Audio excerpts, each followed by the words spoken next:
Our next step in the project is to find some interest images that make sense to include in our artwork. So I'd have you go to Google Images, and we're going to be saving down a few images that we'll use.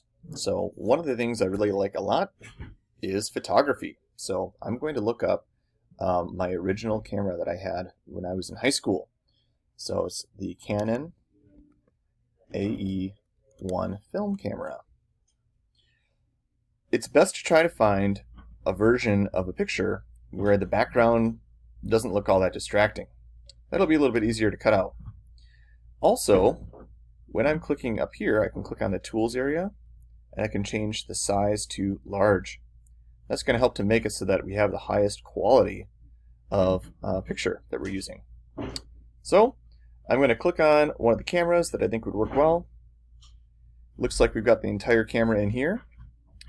So then, I'm going to click on it, and I'm going to go Copy Image.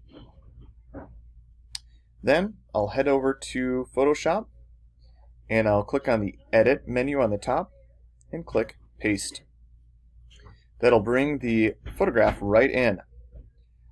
So from there, the same kind of method as cutting yourself out. I'm going to go to one of the Select tools. I'm going to click Select Subject. I'm going to see how it did. It looks like some parts weren't selected.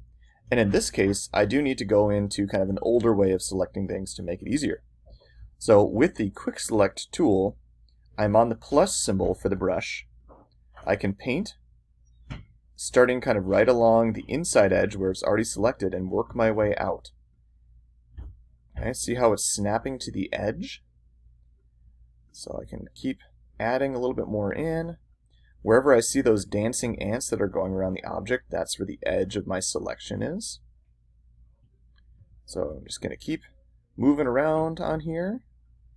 And then if there's areas that I don't want, so I see that there's a little bit of white that was added in on the top edge here, I'm going to go to the minus brush, work with a little bit of a smaller brush, just like we were with our painting tool, and I'm going to go minus right along there. All right.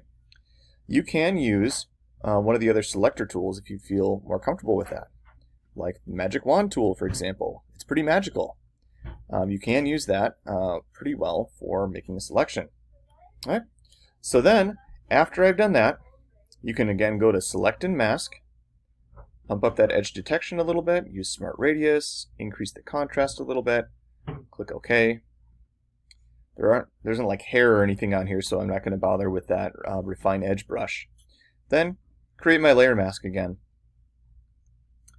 You can move your object around with the Move tool, resize it with Control T, have it make sense. If I hold off to the side, I can change the Transform tool into a turning tool, so I can turn it at an angle if I'd like.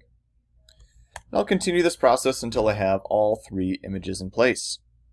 Again, 3 interest images are going to be what's needed for the requirements on this project, and then from there, you can keep adding more into this to make it really interesting. And I'll show you what I mean with that live in the classroom.